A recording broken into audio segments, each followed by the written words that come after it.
Y le pedí de favor a Manuel que nos presentara a Mariana porque él la conoce más. De todos modos, yo consulté su semblanza y dije, si Manuel no llega, yo leo la semblanza que tengo. Pero aprovechando que está aquí Manuel, vamos a escuchar a Manuel con la semblanza de Mariana, que tendrá muchas cosas que decir. ¿Eh? Manuel, te damos la palabra.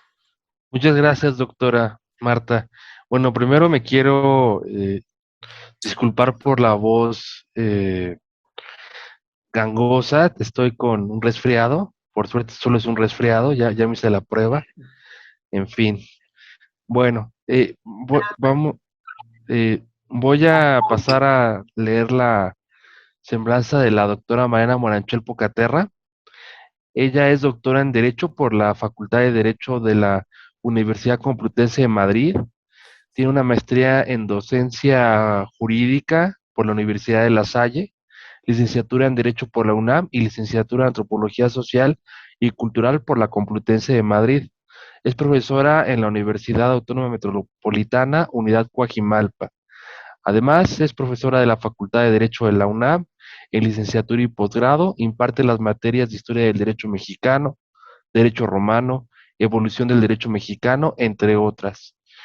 Ha sido integrante de comités tutorales de maestría y doctorado en Derecho en diversas universidades, autora de libros, capítulos de libros y artículos de investigación, historia del derecho, historia de la administración, derechos humanos, acceso de las tecnologías de la información y comunicación y su impacto en las universidades, entre otros temas, publicados en revistas especializadas nacionales y extranjeras. Asimismo, es miembro del Sistema Nacional de Investigadores del Colegio Nacional de Ciencia y Tecnología de México, miembro de diversos comités editoriales en México y España, entre otros de la revista de la Facultad de Derecho de México, de la revista electrónica de divulgación científica Ciencia en la UAM y de la revista de Asociación Española de la Acreditación para la Transparencia. Además, es conferencista en foros nacionales y extranjeros sobre temas de historia de la administración de justicia, rescate y difusión de fuentes histórico-jurídicas, derechos humanos, perspectiva de género, transparencia y protección de datos personales. Eso sería todo por la semblanza y bueno, vamos a darle la voz a nuestra querida doctora Mariana. Adelante. Hola, pues buenas tardes a todas y a todos. Y bueno, pues gracias por la presentación de mi semblanza al doctor Manuel de Jesús Jiménez. Y bueno, por la invitación a participar en este proyecto tan bonito y tan importante a la doctora Montemayor.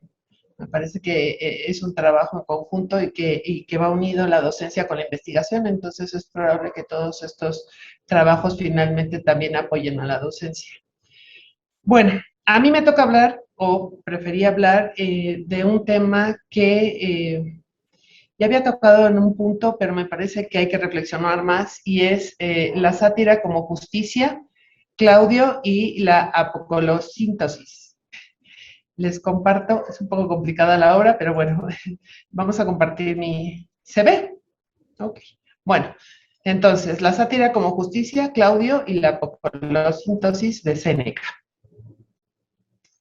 ¿Qué vamos a hacer aquí? Bueno, un acercamiento a la implicación que es de derecho y literatura, un análisis jurídico-literario del texto satírico intitulado Apocolosíntesis del Divino Claudio, escrito por Séneca, y vamos a ver este formante histórico, un poco la biografía de Claudio y de Séneca, y cómo se instrumenta la literatura satírica como una modalidad para hacer justicia, esta modalidad justiciera, esta aproximación a las nociones de sátira y justicia, y bueno, veremos algunos pequeños partes del libro en donde se va juzgando y bueno, pues se va pasando del cielo al infierno, pasando por la tierra al divino Claudio. Los antecedentes metodológicos, bueno, pues como aquí estamos hablando de derecho y literatura, bueno, en esta perspectiva la intersección es derecho en la literatura.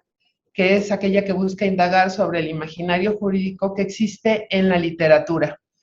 En este caso, bueno, pues el imaginario jurídico que existe en la obra de Séneca.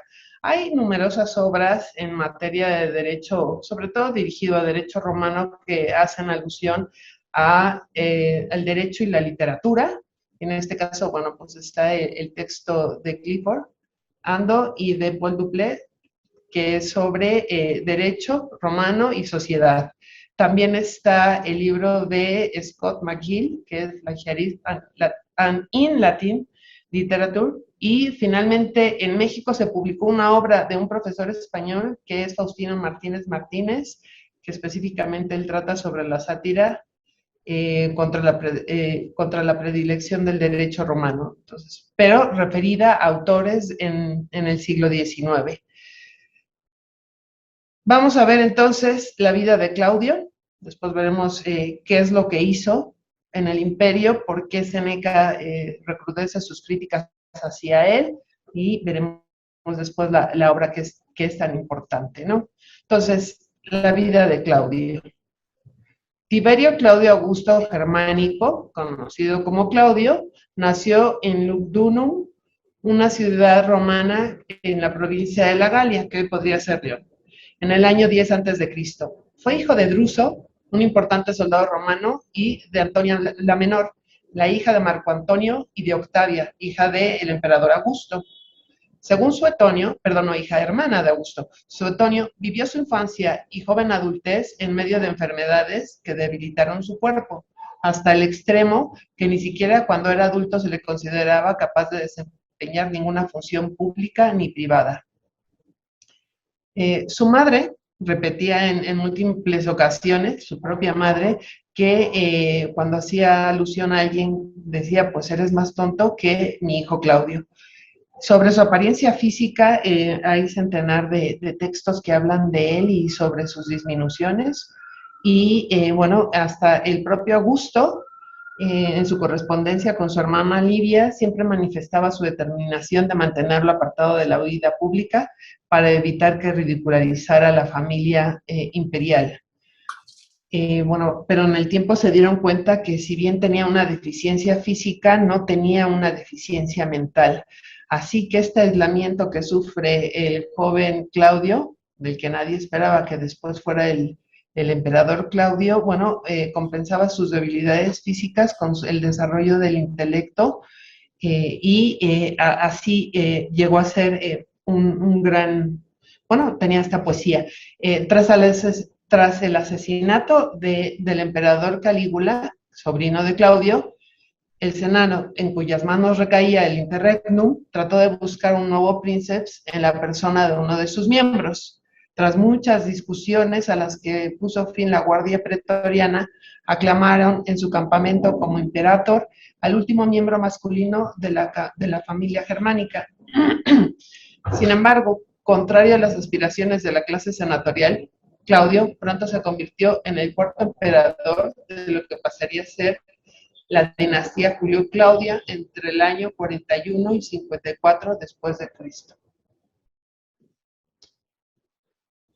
Durante sus primeros años de imperio, si bien muestra dotes de ser un gran político y de tener la posibilidad de generar una administración al estilo de la que ya había hecho Augusto, pronto cambia completamente su forma de gobernar y se convierte, según los propios autores de la época, en un hombre tiránico y empieza a hacer una serie de modificaciones a la legislación en contra no solo de la familia real, bueno, imperial, sino también en contra de los senadores y de todos aquellos a los que se oponían a él. Tuvo 4 esposas, una de ellas, bueno, la tercera, Mesalina, a quien él mandó asesinar, y la cuarta, la que él lo asesinó. Entonces, curiosamente, podríamos decir el que a hierro mata, hierro muere, ¿no? es asesinado el 13 de octubre del 54 a causa de una traición y por ello sube al trono Nerón, hijo de Agripina. Sin embargo, a su muerte comienza la burla mordaz a su divinización. Si bien tenía grandes habilidades retóricas, administrativas y de erudición, siempre fue despreciado por sus contemporáneos y ciudadanos que no creían en sus habilidades como gobernante. Entonces, ¿qué hizo Claudio? Bueno, creció con una mala reputación. Siempre fue considerado torpe, inútil, con todas sus deficiencias físicas. Y en el poder, como mencioné, se le consideraron dos facetas. Una como un emperador benévolo, justo, erudito, y otra como un mandatario cruel, frívolo y amoral. Entonces, vamos a ver qué hizo Claudio. Hay restricciones, bueno, hace restricciones a las funciones senatoriales, sin embargo, otorga poder a los libertos para desempeñar funciones administrativas, económicas y jurídicas de alto rango. Cuando inicia el imperio en la época de Augusto, gran parte de la burocracia imperial estaba formada por senadores o por hombres de alto rango. Sin embargo, a diferencia de ellos, Claudio hace una reforma en la administración, crea nuevos puestos y muchos de ellos se los deja a libertos. Eso causa conmoción, evidentemente, entre las fuerzas políticas más importantes y específicamente sobre el Senado. Hace una extensión de la ciudadanía romana entre los provinciales y hay una frase que él dice que, bueno, si siempre se han comportado como romanos, ¿por qué no darles la ciudadanía? Es un papiro, es un edicto del emperador del año 46, con el cual concede, por ejemplo, la ciudadanía a la población de los anaunos. Y expresa la idea de que había sido durante largo tiempo considerados ciudadanos romanos y que se habían comportado como tales, pues era justo que tuvieran la ciudadanía romana. En cuanto a la condición, por ejemplo, jurídica de los esclavos, antes de Claudio, la Lex Petronia prohibía a los dueños exponer a los esclavos a las fieras si no era con la autorización del magistrado. Pero en el caso de Claudio, y eso se menciona prácticamente en todos los libros de derecho romano, cuando se ve la posición de los esclavos, bueno, pues ordena que aquel esclavo que haya sido abandonado, un esclavo enfermo abandonado, por ese simple hecho, adquiría la libertad. Con Claudio podían adquirir y en materia de ciudadanía, como decía, bueno, también hizo algunas excepciones de las formas de obtener la ciudadanía romana, pero una de ellas era quienes habían construido una nave con una capacidad de más de 100,000 medidas de trigo y habían estado llevando dicho cereal durante 6 años a Roma.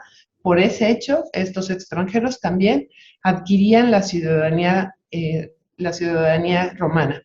En materia religiosa, un documento papirológico de gran importancia contiene una carta del emperador Claudio del año 41 dirigido a los ciudadanos de Alejandría en Egipto con ocasión de las luchas religiosas entre alejandrinos y judíos. Muestra cómo la política imperial toleraba los diferentes cultos practicados por los súbditos del imperio. Desde antiguo estaba vigente incluso el principio de que las divinidades de un pueblo conquistado debían ser llevadas a Roma y ser colocadas en panteón romano, lo que constituía entonces el reconocimiento oficial de ese culto.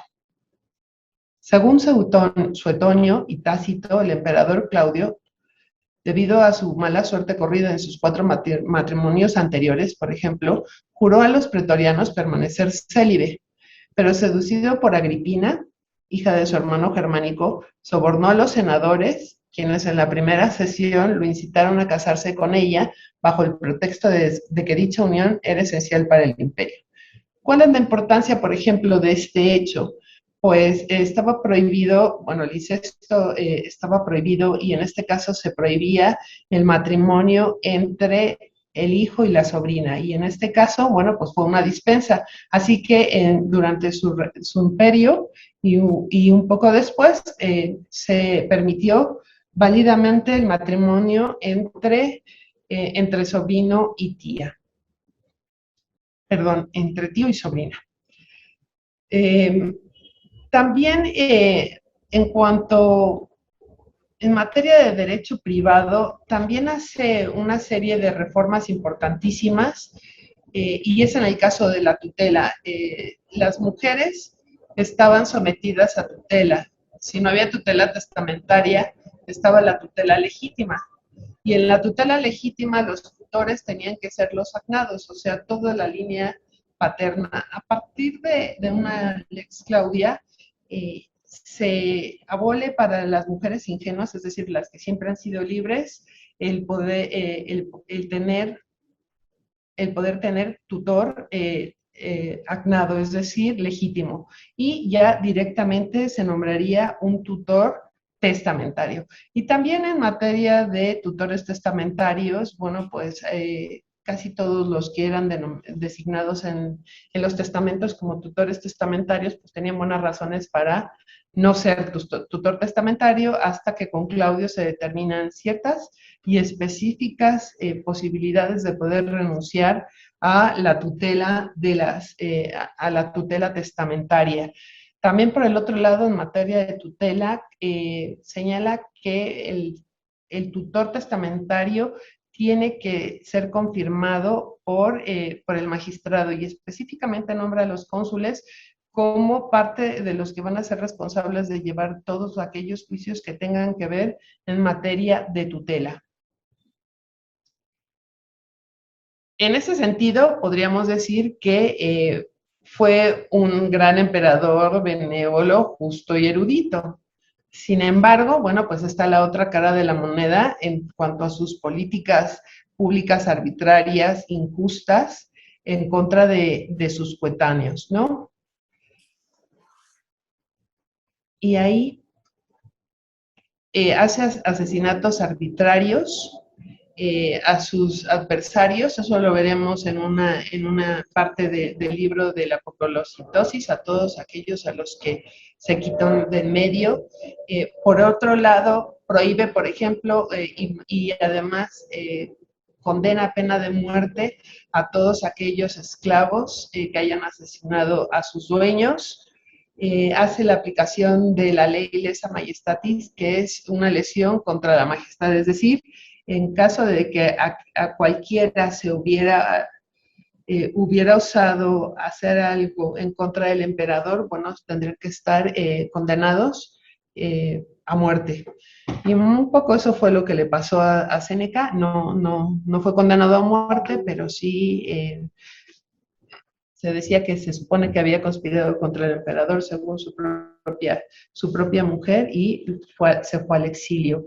Entonces, una publicación arbitraria de edictos en favor de su imperio, pero bueno, eso ya estaban acostumbrados de todas maneras los de la dinastía Julia Claudia.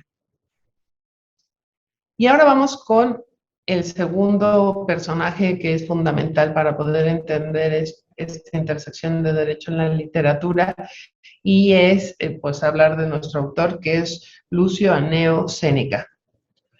Filósofo, político y orador y escritor romano, nacido en el año 4 a.C. en la provincia bética de Hispania. Así que es uno de los hispanos más importantes, es decir, de los españoles más importantes como filósofos. En el año 31 es nombrado cuestor y principal orador del Senado. Cuando Claudio llega al poder, es desterrado a la isla de Córcega. Poco tiempo después escribe su apócrifo. No, me faltan cosas a decir perdón. En el año 31 Séneca se dirige a Roma, donde es nombrado cuestor, y para cuando Calígula sucede a Tiberio, Séneca se había convertido en el principal orador del Senado. Después de enemistarse con Calígula, se apartaría de la vida pública un tiempo. Cuando Claudio llega al poder, Cuando Claudio llega al poder es mandado al exilio a la isla de Córcega. Se dice que la razón de su destierro fue que la tercera esposa, Mesalina, lo consideraba peligroso una vez muerto Calígula, debido a que se le acusó de adulterio con un miembro de la familia del emperador. Su exilio en Córcega duró 8 años, hasta que en el año 49, tras la caída de Mesalina, la última esposa de Claudio, Agripina, consiguió para él el perdón imperial. Se le llamó a Roma y por instrucciones de Agripina se le nombró pretor en la ciudad. Después se le haría tutor de Nerón, hijo de Agripina y futuro emperador. Tras la muerte de Claudio, la posición de Séneca mejoró notablemente, pues se convertiría en uno de los consejeros más importantes de Nerón hasta el año 62. Poco tiempo después, Séneca escribe su Apocalipsis como una sátira literaria en donde el autor no solo ridiculiza a Claudio, el emperador tiránico y despiadado que adolece de cualidades físicas, mentales y morales, así como su divinización, sino que a su vez se presenta como una venganza personal por las injusticias cometidas hacia él. Para el año 65, Séneca se vio nuevamente inmerso en una acusación de corte política, la conspiración de Pisón en contra de Nerón, quien lo condenó a muerte. Algunos autores lo involucran en el asesinato del emperador, a pesar de no existir evidencia probatoria lo suficientemente contundente que así lo demuestre. Sin embargo, su vida terminó en un suicidio, decisión que adoptó al margen de su filosofía, pues parece que quería liberarse de la oscuridad que reinaba en el mundo. Ahora sí ya podemos hablar de la sátira como justicia. Como se mencionó, a la muerte de Claudio, Séneca escribe y publica su célebre Apocalipsis del divino Claudio. En dicho texto se narra el ascenso al cielo de Claudio después de su muerte, lugar en el que es juzgado indigno de pertenecer por los demás dioses, quienes lo mandan de vuelta a la tierra y luego al infierno, donde es designado finalmente como un esclavo burocrático de otro esclavo. Esta obra es una crítica implacable a muchos de los crímenes cometidos por el emperador romano durante su régimen de mando, así como a la justicia sanguinaria y arbitraria que a menudo empleaba Claudio contra sus enemigos. Si bien en su narración hay una clara presencia de elementos burlescos y crueles, en las que se realza una crítica atroz. ¿Se oye? Sí. Una crítica atroz y despiadada, se aboca a la realidad de un gobierno que permaneció en apariencia como legítimo. Una vez muerto Claudio, no puede pagar por las injusticias que hizo en nombre de su propia autoridad, mientras el derecho se vuelve insuficiente para castigar estos excesos, porque precisamente tenía inviolabilidad personal, sacrosanctis, entonces no se le podía juzgar en vida. Al escoger los dioses del Olimpo, Séneca coloca a Claudio frente al único tribunal que pudo haber sido imparcial, el tribunal divino, donde es enjuiciado por los dioses y humillado en el infierno. Con un tono irónico, siempre Séneca ridiculiza a Claudio por autoproclamarse Dios y que frente a la memoria de los romanos, sin que hubieran leído el Apocalipsis, así hubiera permanecido incluso luego de su muerte. De ahí parece que es la necesidad de esta sátira. En este sentido se puede comprender a la justicia como, la sátira lo que intenta es buscar poner en un lugar justo y imponer la justicia, es decir, darle a cada quien lo suyo, como diría Ulpiano, a la obra y a la vida y a los hechos realizados por Claudio.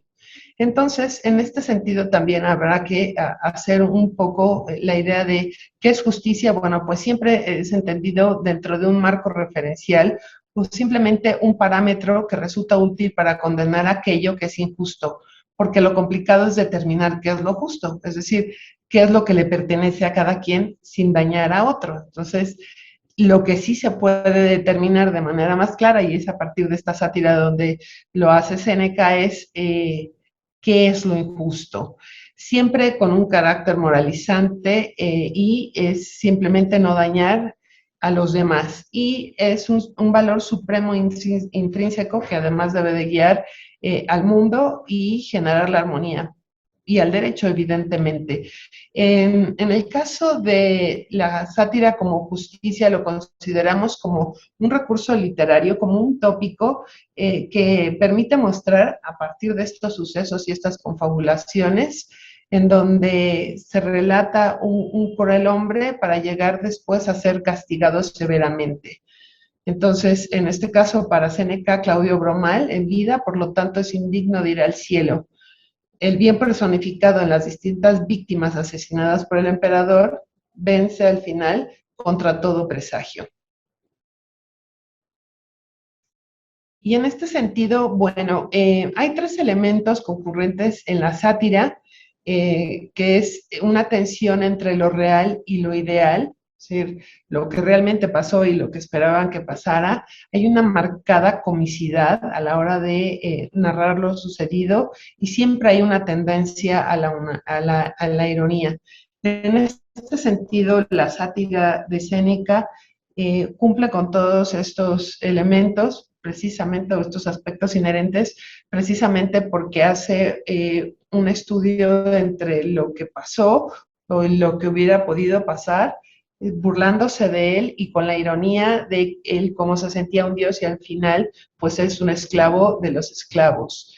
En general la sátira echa mano de elementos burlescos y crueles para ridiculizar, criticar y despreciar las injusticias cometidas por personajes sanguinarios. En este caso, bueno, la apoteosis de Claudio es una deificación una vez muerto, ¿no? Y ponerlo en el lugar que le corresponde.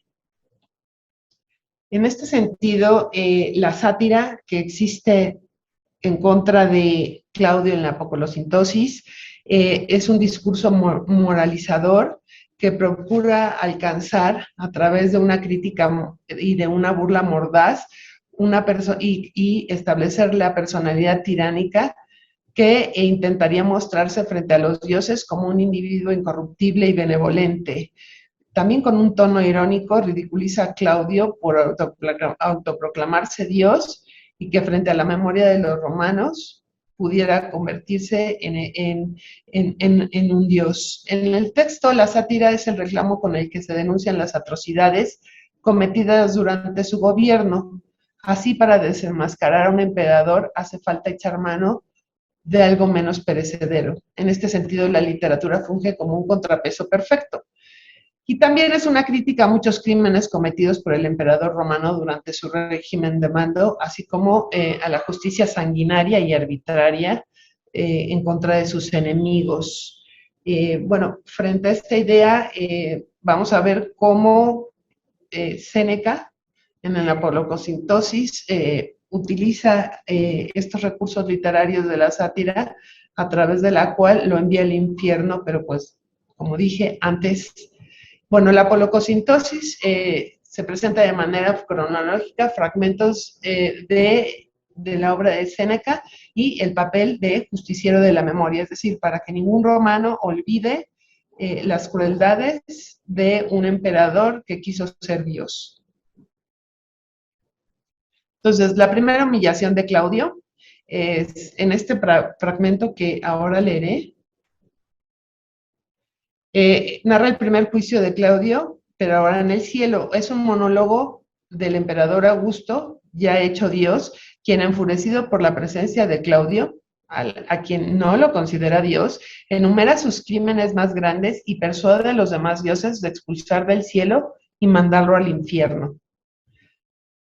Entonces, en la primera humillación, dice Séneca: a este ahora queréis hacer Dios.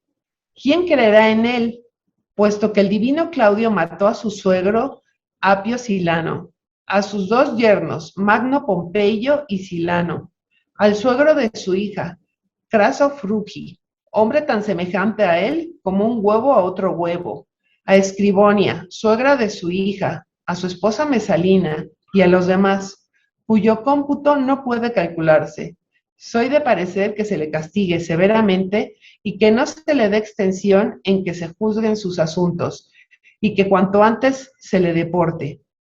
Por sus pies se encamina a esta sentencia, y sin demora el Silenio, haciéndolo del cuello, lo arrastra del cielo hasta los infiernos, de donde no conceden regresar a nadie. En la segunda parte, en su segunda humillación, una vez que ya lo expulsaron del cielo, Claudio va camino hacia el infierno y pasa por la tierra. Allí ve su propio funeral, un funeral digno de un dios, mientras que el pueblo lucía alegre como un pueblo libre. Mientras descienden por la vía sacra, pregunta a Mercurio qué significa aquel concurso de hombres, si era el funeral de Claudio. Y ciertamente, era el más hermoso de todos y de un cuidado costoso, de suerte que te dabas cuenta claramente de que se enterraba a un dios. Tan grande era la turba, tan grande la concurrencia de trompetistas, de cornistas y tañedores de bronce de todo género, que hasta Claudio podía oír. Todos alegres, risueños. El pueblo romano deambulaba como libre. Claudio, así que vio su funeral, comprendió que había muerto. En la tercera humillación a Claudio, ya en el infierno, se encuentra a sus amigos.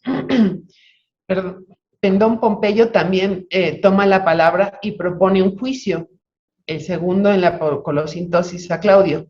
Acaba siendo esclavo de un esclavo manumitido a las órdenes de un liberto. Y así remata Séneca su venganza. Todo lleno de amigos. ¿Cómo habéis venido aquí vosotros? Entonces, Pedón Pompeyo, ¿qué dices, hombre cruelísimo?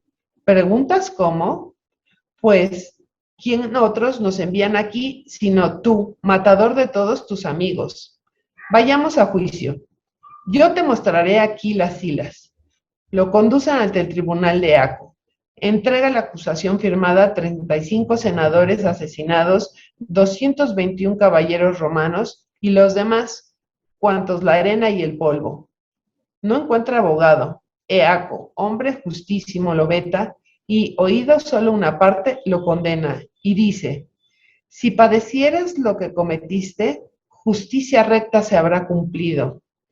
Apareció de súbito César y comenzó a pedirlo por esclavo y a presentar testigos que lo habían visto ser golpeado por él con látigos, con varas, con bofetadas. Es adjudicado a César, César lo regala a Eaco. Este lo entregó a Menandro, su liberto, para que fuera encargado de las encuestas judiciales. Si se dan cuenta, después de oír un poco de las reflexiones sobre la biografía y sobre los cambios en la legislación y en la administración que se hizo, bueno, pues ya es entendible mucho más este fragmento del texto de Séneca. Y bueno, como conclusiones, la idea de esta presentación y de su posterior ponencia, pues será hacerlo desde la perspectiva, como dije, del derecho en la literatura, sobre todo atendiendo el movimiento de Law and Literature de Estados Unidos. Esta obra, que me parece brillante, representa una lectura ineludible que aproxima la literatura con la historia del derecho romano. No es comprensible todas las reformas que vimos en materia de tutela o en materia testamentaria, o aún en materia en todos los libros de derecho romano dicen que toda la legislación de Claudio fue para mejorar la situación de los esclavos y de los libertos manumitidos, solemnemente por aquello que los contrató y los puso en la administración central del imperio.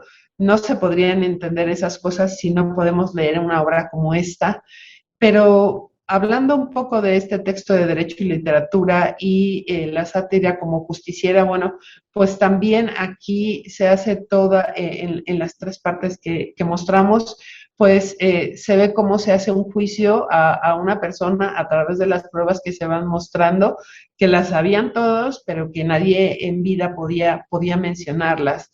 Entonces, la sátira para mí es una expresión de la palabra de la que echaban mano, pues evidentemente los filósofos y escritores romanos para poder denunciar y mofarse, en este caso, pues de la divinización de un emperador. Pero también recoge aspectos históricos de la realidad romana que es necesario considerar a la hora de tener una perspectiva de la época del siglo I, porque además en materia de derecho romano es la época clásica del derecho, ¿no? En donde además tiene pocos jurisconsultos a su lado porque, bueno, él directamente es el que hace los edictos y, bueno, manda las oraciones al Senado para que luego se conviertan en Senado consultos. Las colindancias entre la sátira y la justicia resultan evidentes.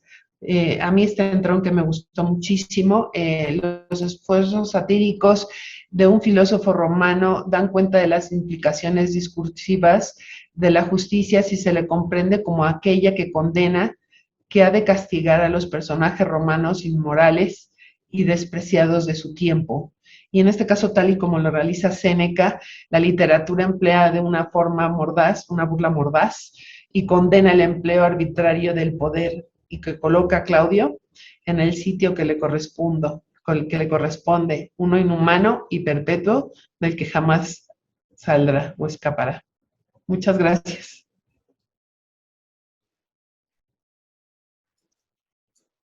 No sé si fue muy rápido o estoy en tiempo, pero bueno. No, sí fue un poquito rápido, pero no importa. Lo importante es que tenemos aquí y nos diste una visión de Claudio y de esta transformación en calabaza, ¿no? Bueno, sí, que no hable de eso, que era la apocalipsis, que es calabaceando, que es hacerlo calabaza, ¿no? Sí. Pues no sé, algunos comentarios aquí hay entre los asistentes, quienes se dedican a la historia, quienes también conocen a Claudio. Adelante, porque todo abonaría para mejorarlo. Claro, claro, claro. Entonces no sé si quieran de una vez tomar la palabra y hacer comentarios. De eso se trata el seminario, de ayudarnos de reflexionar sobre nuestro trabajo también. Así es, ¿no? Así es. Y pues esto de literatura y el derecho, pues es justamente el meollo del asunto de este seminario, ¿no? Una Sharon sátira. tiene una pregunta. ¿Quién? Sharon Suárez. Si quieres, Sharon, hacer tu pregunta. Sí, hola, buenas tardes. Primero que nada, pues muchísimas gracias por la invitación al seminario. Muchísimas gracias a la doctora Mariana por la presentación. Fue muy enriquecedora. Y la verdad me parece muy sugerente el título. Bueno, yo no soy historiadora, ya estudio filología. Y bueno, me pareció muy sugerente el título de ver la sátira como justicia, porque bueno, en teoría literaria, la sátira es un género que es muy conflictivo para desarrollar.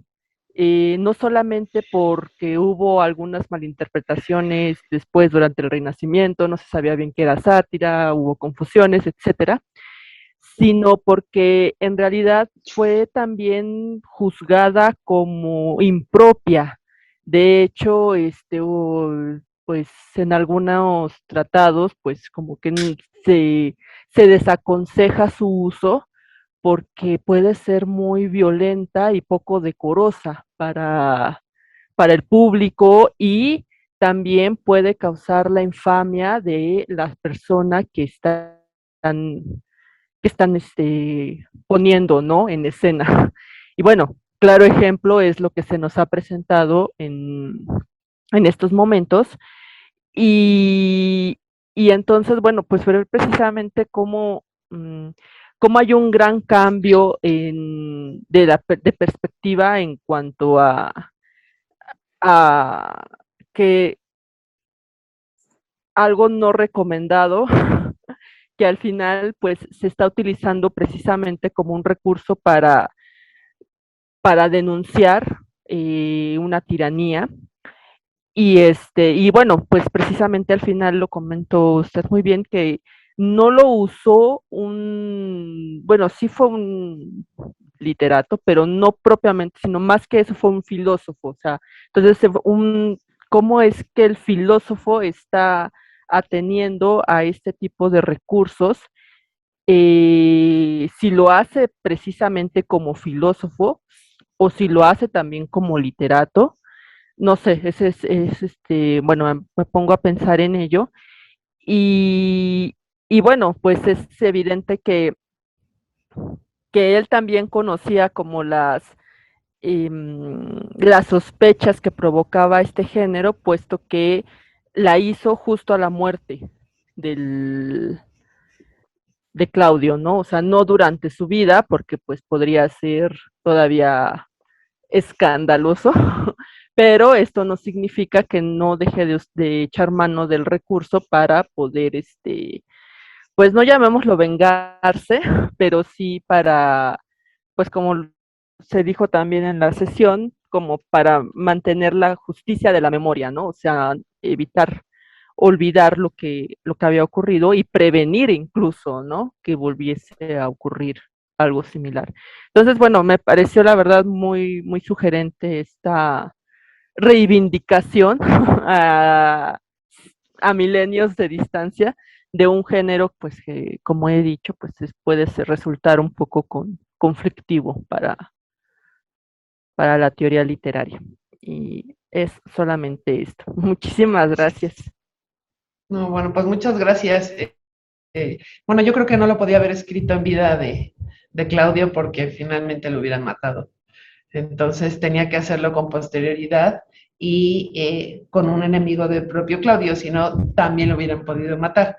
Y yo creo que lo hace también no solo como filósofo o como orador, sino también, o como literato, sino también lo hace desde una perspectiva de la administración del imperio. O sea, él fue cónsul y después fue senador, entonces él está imbuido de la política, de la alta política del imperio y sabía perfectamente cuáles eran los pasos y los cambios que estaba dando Claudio. Entonces, yo creo que era una persona, pero algunos autores dicen que pues esto fue para vengarse, ¿no? Por haber estado tantos años en el destierro y entonces fue una forma de vengarse y realmente lo consiguió, porque gracias, por ejemplo, a este libro, aunque Tácito, por ejemplo, no habla tan mal de él, pero Tácito, Suetonio, pues no tienen una buena idea de él y eso lo dejan plasmado en sus textos, lo cual significa que a la posteridad, o sea, en pleno siglo XXI, podemos estar hablando de la figura de un emperador del siglo I antes de Cristo. Entonces, es una obra importante per se, pero yo creo que es una reivindicación que él mismo hace de lo que está pasando en Roma en ese momento y de un personaje que si bien estuvo junto a él algunos años, bueno, pues más bien en la mayor parte, es exiliado, ¿no? 8 años es exiliado, luego lo traen, pero bueno, pues finalmente matan a Claudio y lo que no quiere es divinizar al emperador como está divinizado ya en su momento Augusto, por ejemplo, y finalmente lo logra. Entonces el cometido sobre la sátira la logra. Otra cosa que me llama la atención es aquello que dices de que en algunos textos prefieren omitir, poner textos o algunas partes de un texto como un texto literario como esta sátira, pero pues a mí me parece que es fundamental. Hay que tomarlo con distancia como todos los textos, pero si vamos uniendo y entrelazando lo que dicen unos y otros, es probable tener una idea mucho más clara de la Roma, por lo menos la Roma de lo que en derecho romano es el derecho clásico, ¿no?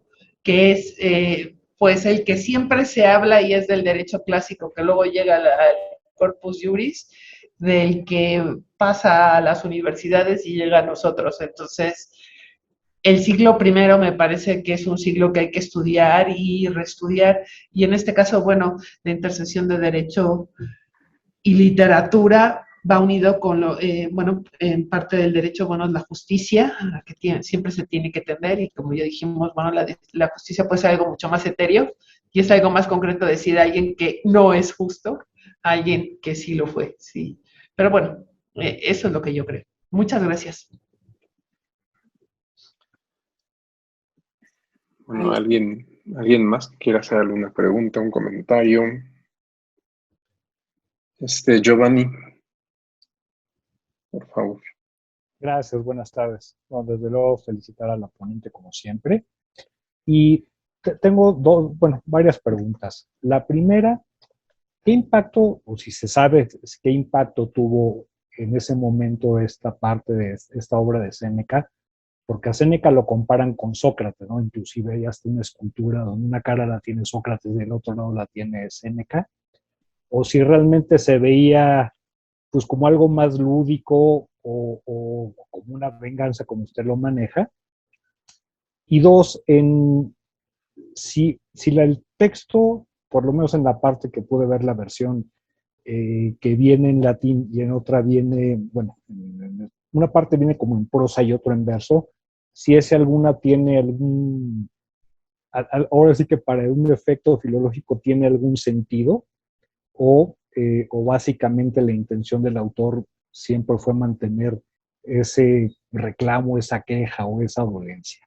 Esas son las preguntas que tengo, ¿no? No, y sobre todo, bueno, porque para que nos dedicamos al derecho, pues realmente, por ejemplo, a Claudio, además de la aportación que hizo para el derecho romano, pues fueron de los pocos que permitieron que la doctrina, en este caso la doctrina jurídica, fuera considerada, en este caso, como obligatoria para los jurisconsultos, ¿no? Entonces, realmente es una aportación muy importante que después de 2000 años todavía no se ha recuperado y que es algo muy interesante porque finalmente la dogmática jurídica al día de hoy, pues perdió esa parte, ¿no?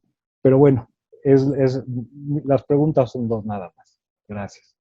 Bueno, la primera, te podría decir que sí tuvo influencia en los posteriores y, bueno, no tengo con tanta claridad los datos de si fue una obra que tuvo una incidencia más allá del tiempo de la dinastía de los Julio Claudio, pero sí es una obra que, pues, fue perenne porque ha llegado hasta nosotros, ¿no? Muchas de las otras obras de Séneca en este caso, de Séneca se perdieron. Sí, además, por ser hispano, y por eso lo dije, y están tan orgullosos los españoles de Séneca, bueno, pues sí hay una obra y hay una colección importante de las obras y hay estudios importantísimos de Séneca, desde todas las perspectivas. Entonces, pues sí. Y en cuanto a la segunda pregunta era... de la forma de los textos. Pues eso, mis compañeras y amigas, por ejemplo, la versión que después tomé yo había tomado una versión de una versión española, pero el doctor Heredia hizo una magnífica traducción del texto de Séneca y que está en el scriptorium, que además la doctora Aurelia Vargas es la que puede dar buena cuenta del texto y de la forma en la que se va redactando. No sé si alguna de ustedes quisiera contestar. Pues la forma es, o sea, la satura latina, además, no me acuerdo quién dijo, ¿no? Que satura tuta nostra es, ¿no? Y pues es una composición como muy particular romana. Y por ejemplo, ahorita me acordé, ¿no? Que por ejemplo la Vita Nuova de Dante también está construida un poco así, ¿no? Así en versos. Textos en prosa y luego los sonetos, ¿no? Para también ir como diversificando un poco la narración, ¿no? Pero, De hecho, si te fijas en la obra de la Divina Comedia, pues toma bastante esto de juzgar y si va al cielo, al infierno y si pasa por la tierra.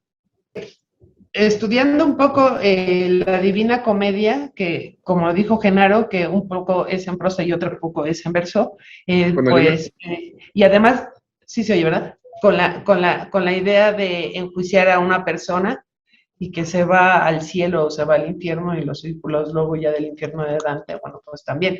Además, bueno, pues parece que Dante también creó esa obra, entre otras cosas, en el exilio, estaba fuera de Florencia exiliado y entonces pues, también, sí. curiosamente, ¿no? Bueno, pero yo no me refería tanto a la Divina Comedia, sino a la Yo Vita sí. Nuova, ¿no? Ah, Por la estructura de prosa y verso. O sea, que así está esa obra, ¿no? No tanto la Divina. ¿Alguien tiene algún comentario, otra pregunta? Bueno, yo no he estudiado la obra de Séneca, pero sí me gustaría comentar que era una costumbre que se divinizara a los emperadores. Más que se les divinizara, los mismos emperadores se creían dioses. El mismo Julio César se creía descendiente de Eneas y por eso se crea en parte esta obra de parte de Virgilio sobre la Eneida para hablar de este origen de Julio César divino, porque Eneas era hijo de Venus. Entonces a mí siempre me dan ganas de decirle a los alumnos que sí se creían dioses los emperadores, pero eso no debe parecernos extraño, porque aquí también algunos de nuestros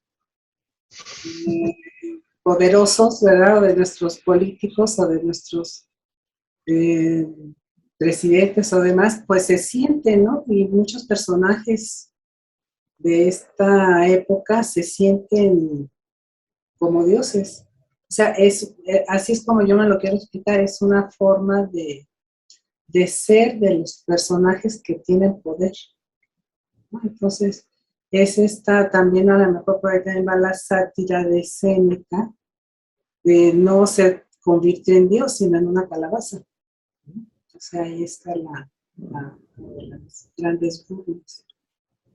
Elia tiene una pregunta o comentario, no sé, seguramente es comentario. Dice que desde el punto de vista jurídico, sí es pregunta, ¿qué importancia tuvo la Asamblea de los Dioses en la Apocolosíntesis 8:11 para perfilar o presentar la figura del divino Claudio?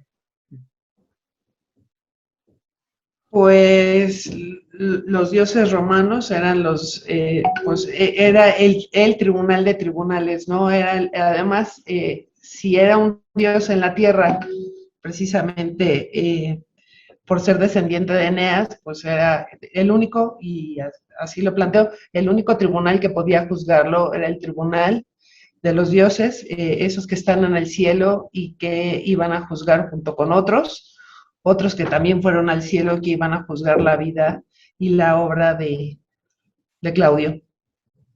Y que finalmente, bueno, pues los dioses lo mandan al infierno. Y el infierno también le sigue un juicio. Y lo peor que le pudo haber pasado es que lo mandan a ser esclavo de un liberto. Uh-huh.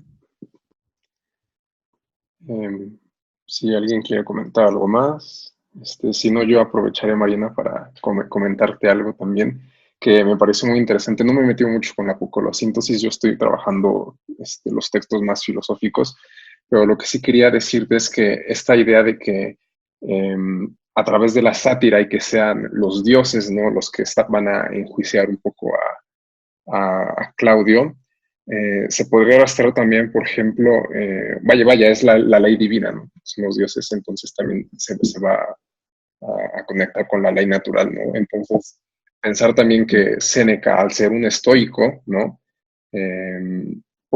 Se podría como también rastrear hasta qué punto la filosofía estoica está ahí implicada, ¿no?, en la parte de la ley natural, ¿no?, que es un concepto también clave en el estoicismo.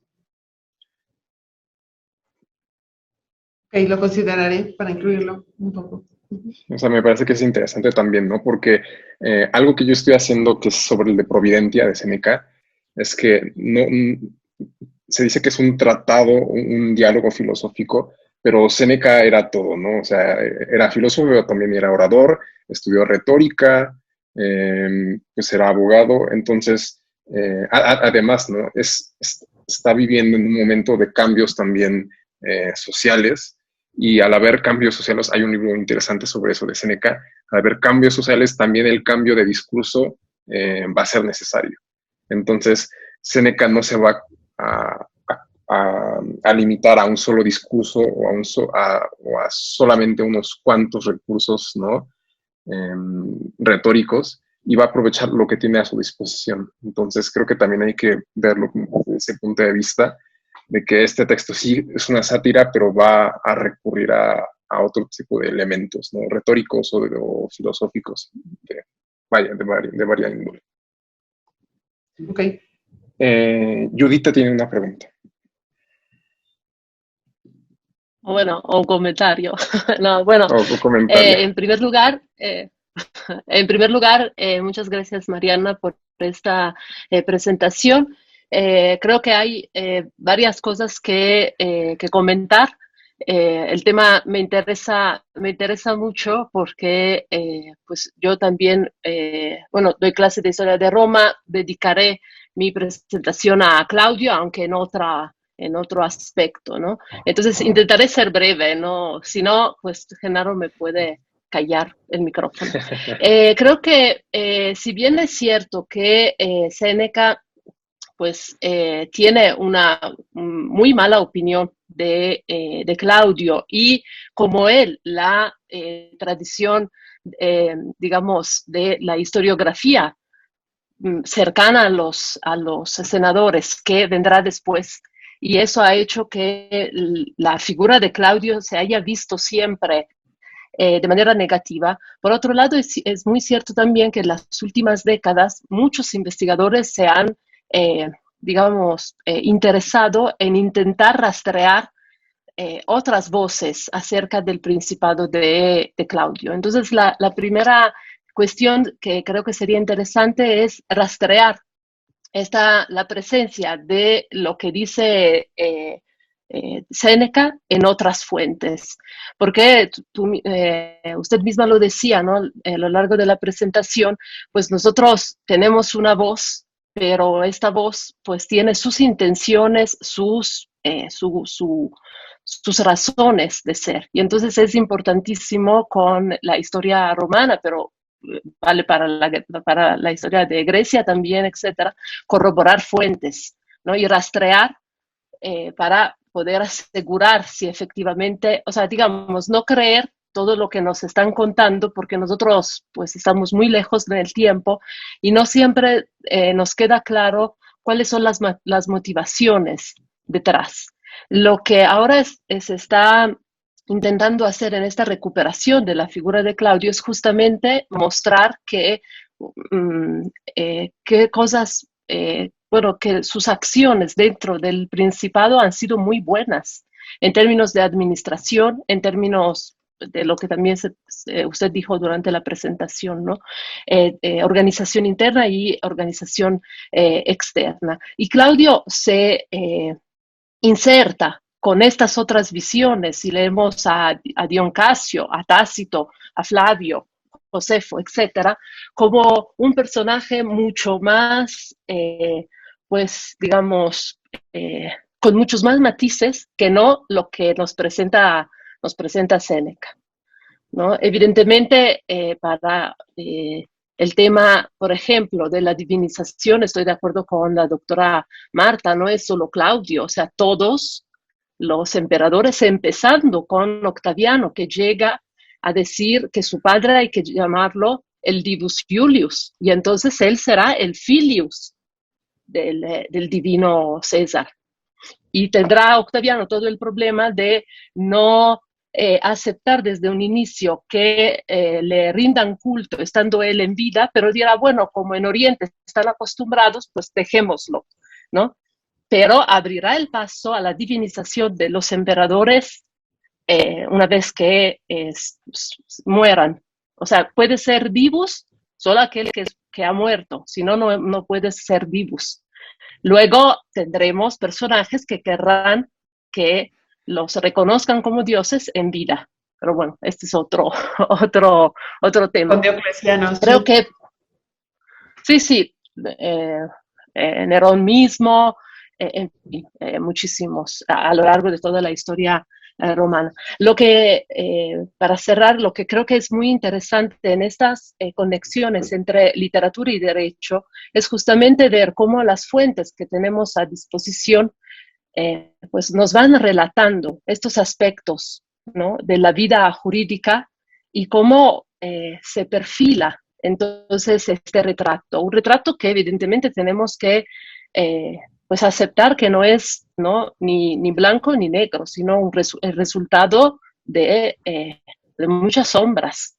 Y no olvidarnos, y con esto de verdad cierro, que Séneca tiene su propia historia, ¿no? Y también aprovecha del arma que tiene en mano, que es la pluma, para pues vengarse en cierta forma, ¿no? De alguien que esta oportunidad no la tuvo, ¿no? Nada más esto.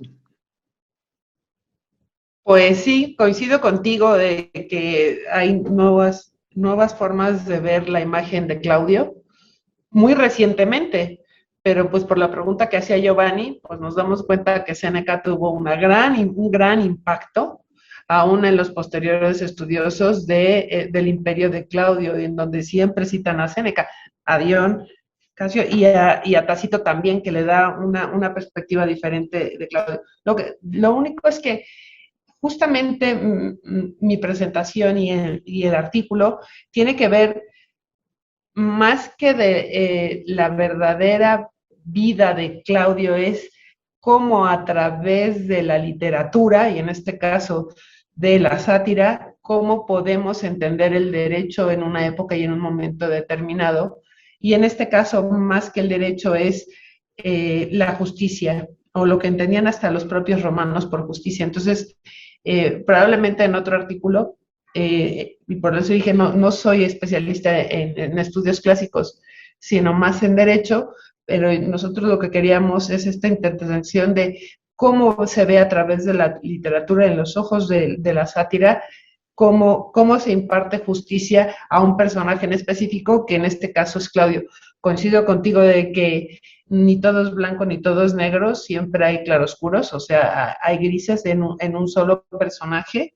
Y efectivamente, lo que hace Claudio es que arma toda la estructura administrativa, que es la que lleva a la paz romana y al máximo esplendor, porque sus antecesores, o sea, el inicio es Augusto, pero luego se va perdiendo. Entonces, Claudio sienta las bases de una administración muy organizada, muy burocratizada, genera magistrados específicos para fideicomisos que ahora mismo que en ese momento se utilizaban muchísimo en los testamentos, hace una estructura también y organiza la forma de la tutela. La tutela les interesa muchísimo porque, bueno, pues hay muchos muertos, pero muchos de ellos son sui juris, pero son menores, son muy pequeños o son mujeres. ¿Qué va a pasar con esos patrimonios? Entonces, en materia de derecho privado sí que hace pues una serie de reformas que algunos, los posteriores emperadores son continuadores o intentan volver al pasado. Sí, claro, es una figura importante. Como dije, justamente sus deficiencias físicas hicieron que fuera un hombre culto, un hombre preparado, que le permitió, bueno, y decía, ¿no?, en algunos escritos, que siempre estaba atrás de las cortinas escuchando las intrigas palaciegas. Entonces sabía perfectamente quién era quién, aunque todos lo tildaban de tonto, pues en realidad no era tonto, sabía perfectamente quiénes podían ser enemigos, tan lo sabía que sabía cómo llegar y llegó al poder, y pues se fue desafanando de unos y de otros. Pero sí, o sea, el objetivo principal es entender el derecho y la literatura a partir de una obra que pues a mí me parece brillante, me parece hermosísima, y que sí, también lo que decía Genaro, pues que tendría que ver otros textos de Séneca para ver también sus otras perspectivas. Pero específicamente escogimos esto por el paralelismo que tenía pues la época del derecho romano y cómo se hace justicia en los cielos y en el infierno a un personaje a partir de una sátira, ¿no? Podemos entender el derecho de un momento dado y entender una parte de la historia. Cada autor ve la historia desde su propia visión y a partir de varias visiones pues podríamos entender y ver pues, los textos que vemos de historia del derecho, no, más bien la historia de Roma, ¿no? Pero sí, coincido contigo, habría que poner a Claudio ya en una visión distinta a la que nos presenta el propio Séneca. Sí. Pues Manuel tiene también una pregunta o comentario. A ver, ya veremos qué. Muchas gracias, Genaro. No, pues bueno, es un poco de los dos. Primero, pues muchas gracias por la ponencia. Se me hizo muy interesante pasar revista en torno a las reformas legales de Claudio, que creo que muchas veces no las tenemos tan en mente y nos permite darnos cuenta que no era quizás ni el gran reformador, y no necesariamente todas las reformas fueron benéficas.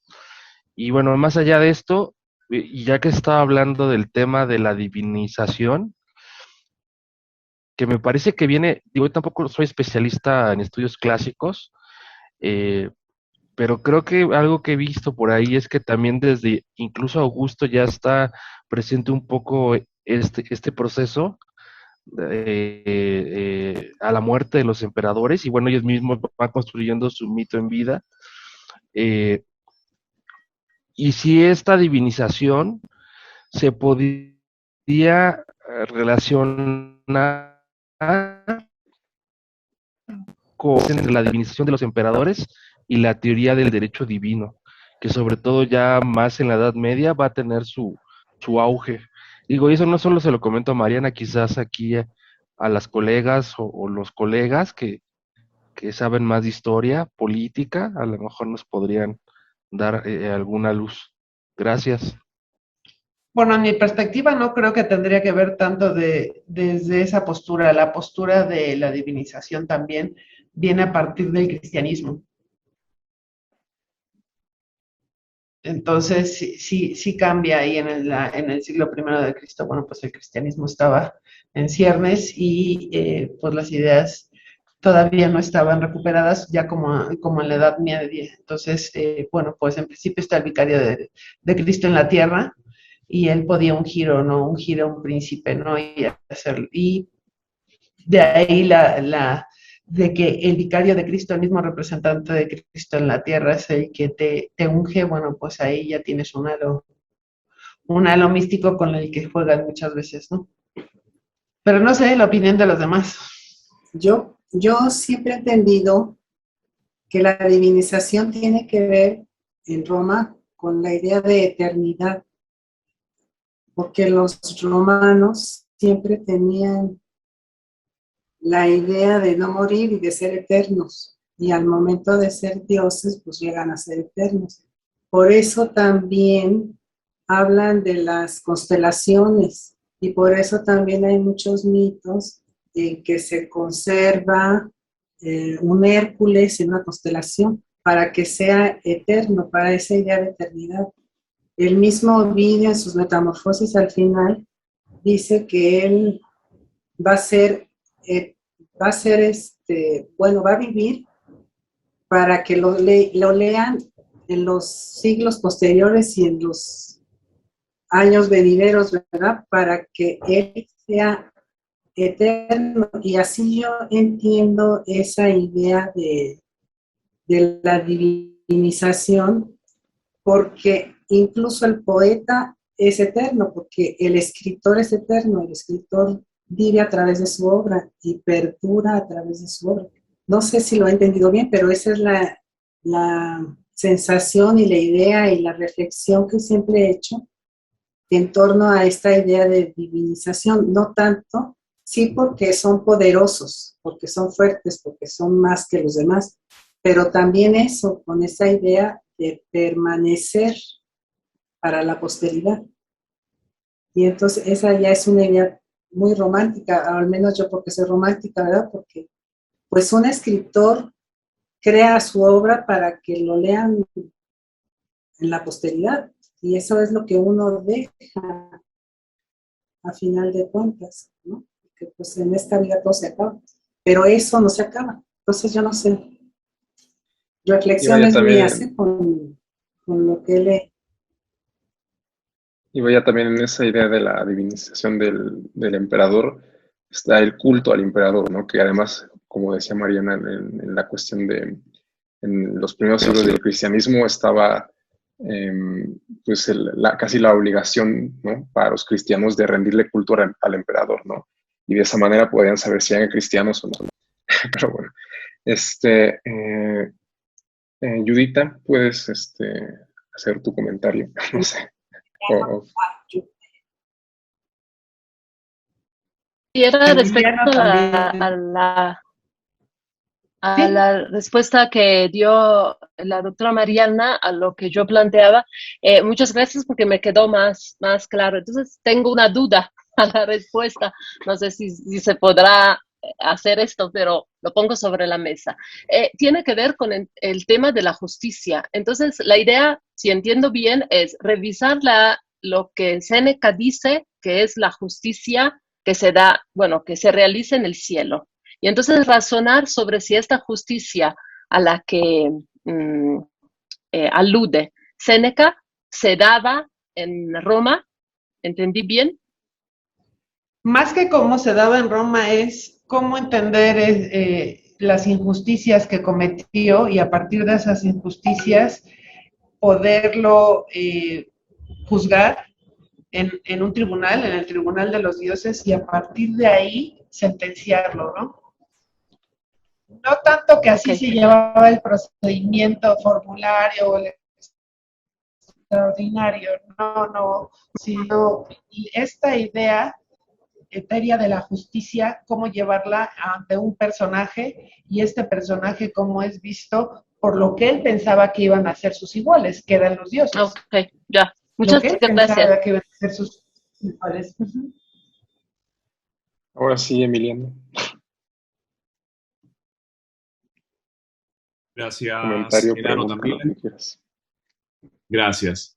Bueno, Mariana, también una felicitación primero por la exposición. Fue, la verdad, muy interesante. Recuerdo haber leído la Apocolosíntesis hace mucho tiempo, cuando era estudiante, creo que en un cuarto nivel de latín, hace muchos años. Así que te agradezco el hecho de refrescarnos un poco el texto y esta mirada jurídica que reconozco que en aquel momento no me había particularmente interpelado.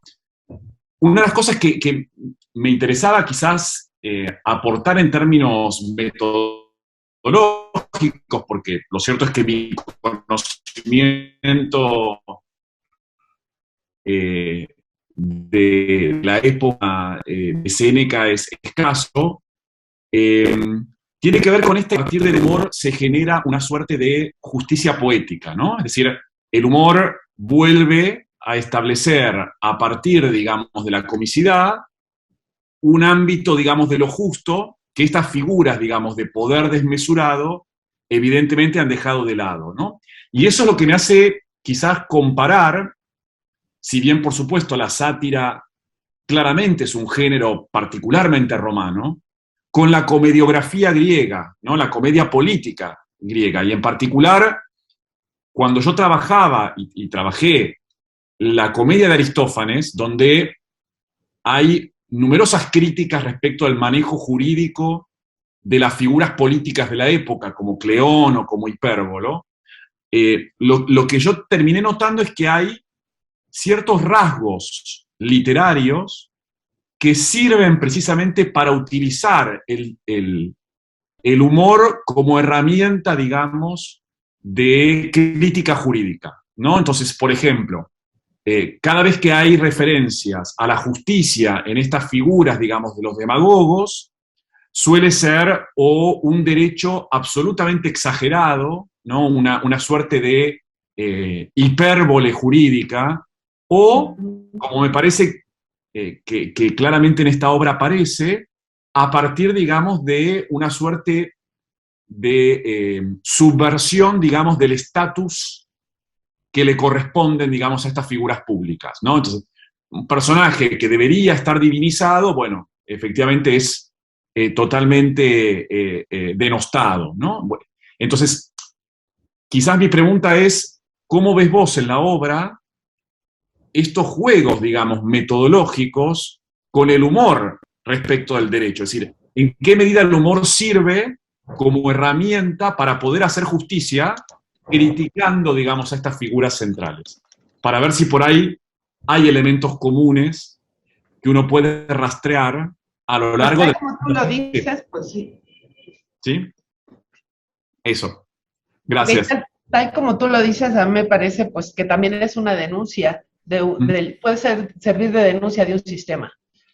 Y en este caso, la denuncia de la desproporción que existe en el poder de un emperador, porque finalmente, pues a Séneca ya no le toca prácticamente resquicios de la República, pero pues sus contemporáneos seguramente seguían hablando de la República y que la República era pues la mejor forma que había tenido Roma de gobierno. Entonces se encuentra con un emperador cruel, que personalmente además le afecta, pues entonces la sátira le sirve de crítica no solo a los actos de un emperador, sino a este poder tan absoluto que tiene un emperador y que nadie, mientras viva, puede ir en contra de sus designios. Entonces, bueno, sí puede ser, pues si lo queremos ver, sí es una crítica política. Desde luego, sí es una denuncia de que el emperador en realidad, pues ya no tiene, el Senado no es el límite, ya no es su límite. Aunque la idea del principado y del princeps que empezó Augusto, pues yo creo que la idea de Augusto era para que no lo mataran, pero no para conservar el sistema republicano, sino ya dar el paso hacia pues una monarquía, que es a la que dieron paso, ¿no? Un emperador fuerte, en donde la fuerza política que le podía haber golpeado era el Senado y que él mismo lo iba dejando de lado y que genera normas para irlo limitando. Y él ampliar su poder y sus facultades frente a todos. Pero sí, tienes razón, funciona igual. Es una crítica también al sistema, sí. Mariana, no es mucho pedirte que nos digas así en breves palabras lo que ya nos dijiste, pero que yo no lo anoté, sobre las reformas que hizo Claudio en la figura jurídica de la tutela. Ok. En materia de tutela, creo que es la lex línea sextia, ahorita te digo cómo se va bien. Bueno, en materia de tutela, había 3 clases de tutela, sobre todo la tutela para las mujeres. Había 3 clases de tutela, que era la legítima, y ahí solo entraban los parientes agnados. Ajá. La testamentaria y la dativa. La dativa era la que otorgaba el magistrado. Hasta antes de Claudio, bueno, están todas las leyes caducarias primero las de Augusto, ¿no? Para poder incrementar la natalidad de romanos, bueno, pues se elimina, en principio, la tutela a las ingenuas que tengan 4 hijos o más, y a las libertas que tengan al menos 3 hijos, y se condena y no pueden heredar, por ejemplo, los hombres que son célibes o los que no tienen descendencia. Bueno, pero estas son las leyes de Augusto. Con Claudio, ¿qué pasa con las tutelas? Bueno, totalmente elimina la tutela legítima, es decir, toda de los parientes, a las mujeres.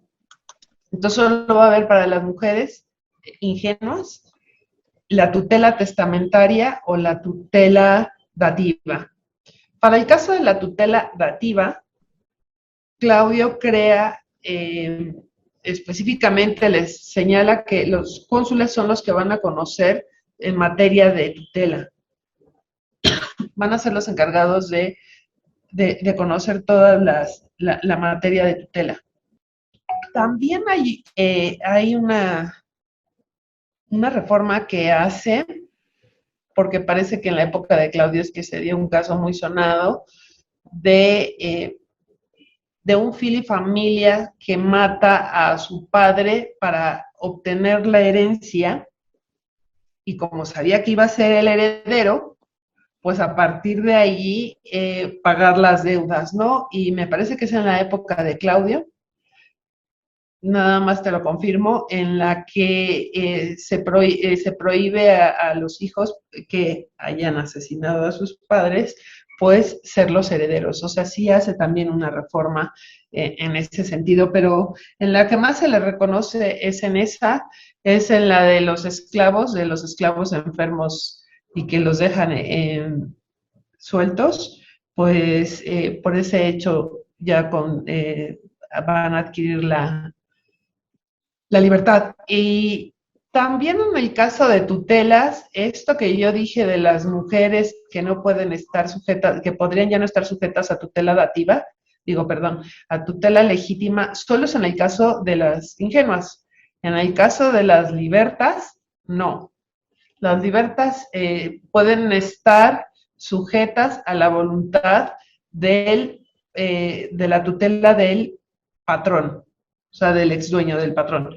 Y también hay una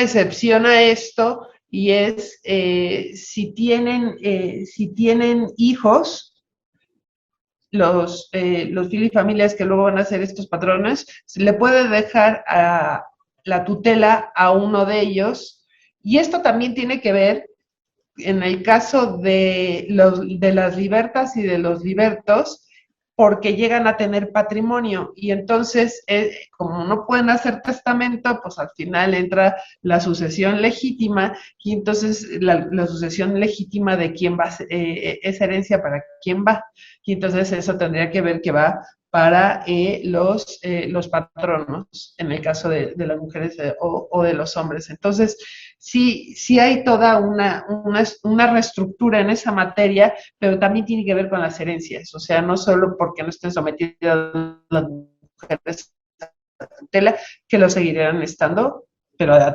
tutela testamentaria. Otra cosa es que ya sean mucho más responsables a los tutores, los hace responsables que en el caso de la tutela testamentaria, cuando entra al cargo el tutor tiene que dar una caución.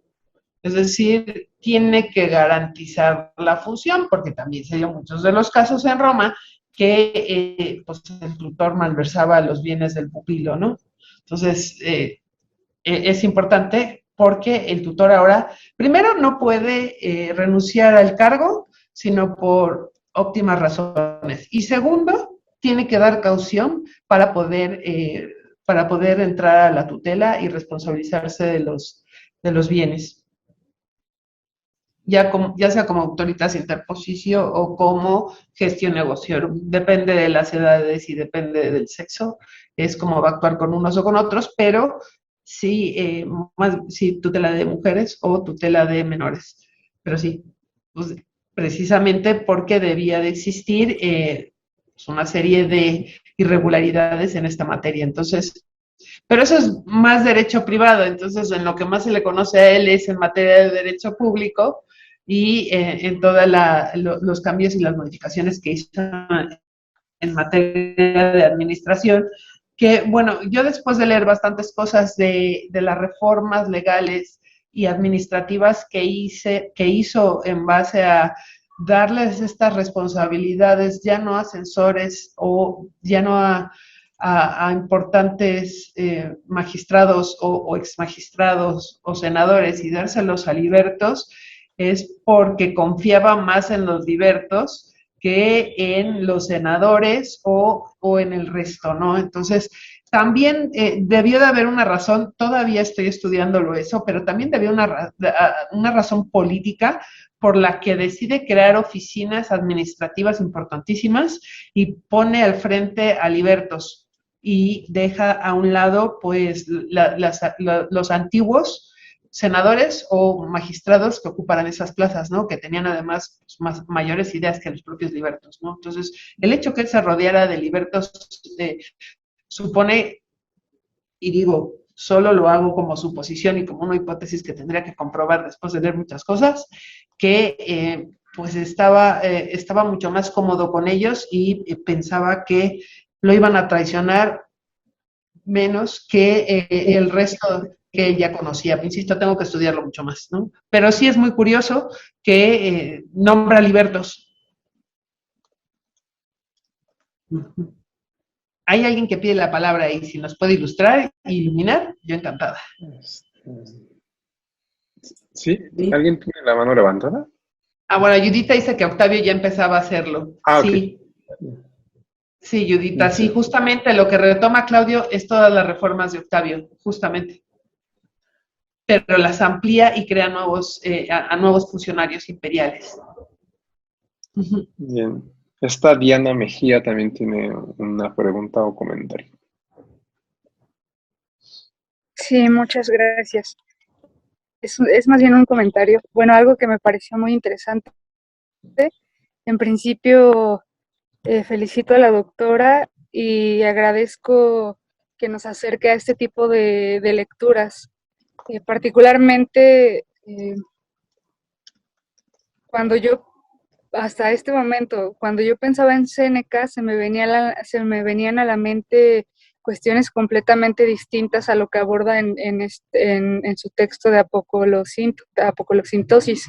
Yo pensaba en elementos estoicos y en obras en donde él habla de la ira, de la vida, creo que tiene un libro que se llama De la brevedad de la vida, de la sabiduría y demás. Entonces, comprender la visión satírica a partir de un filósofo estoico es un gran reto, es algo muy interesante. Y otra cosa que me llama mucho la atención, que se centra particularmente en la idea que la doctora aborda de la idea de lo que es la justicia y que se puede ver a partir de dos perspectivas, o al menos así lo entendí yo.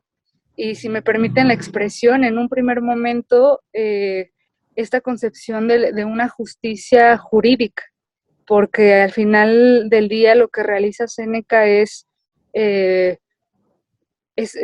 o sea, lo que busca es hacer justicia desde el plano del derecho, que significa dar a cada quien lo que le corresponde, pero al mismo tiempo y desde el ámbito literario hay, digámoslo así, un género o una técnica literaria que se conoce como justicia poética y que va encaminada a narrar hechos, sean ficticios o no, para condenar al malo y que al final el bueno sea el que pueda vencer. Entonces, esta idea que maneja la doctora ya al final de su ponencia, en donde establece que, bueno, lo que Séneca realiza es este ejercicio de justicia desde el derecho, pero también desde la literatura, como justicia, reitero, jurídica y justicia poética, me parece muy interesante, porque a la justicia se le puede ver desde muchas perspectivas. Y estas dos me parecieron sumamente enriquecedoras. Es todo, muchas gracias. ¿Alguien tiene algún otro comentario? Pero Marta, si quieres te paso exactamente las leyes y la cita del digesto. Te las paso después. Unas están en el código, unas citas de esas leyes y otras están en el digesto. Te paso exactamente las citas. Muchas gracias. Pues muchas gracias, Bueno, pues, que haya más comentarios. Comentarios, preguntas, avisos parroquiales, no sé. Aquí tengo ya. Muchas gracias por la ponencia. Gracias, Tere, por asistir. Primero me está preguntando, y también ya me lo había preguntado Mariana, que cuándo voy a recibir los textos para publicación, ¿sí? Yo había pensado recibirlos en enero del próximo año y dedicarme todo el próximo año a preparar el volumen. Pero si los tienen antes, entonces tengo que trabajar un poquito en darles los lineamientos de cómo lo deben presentar.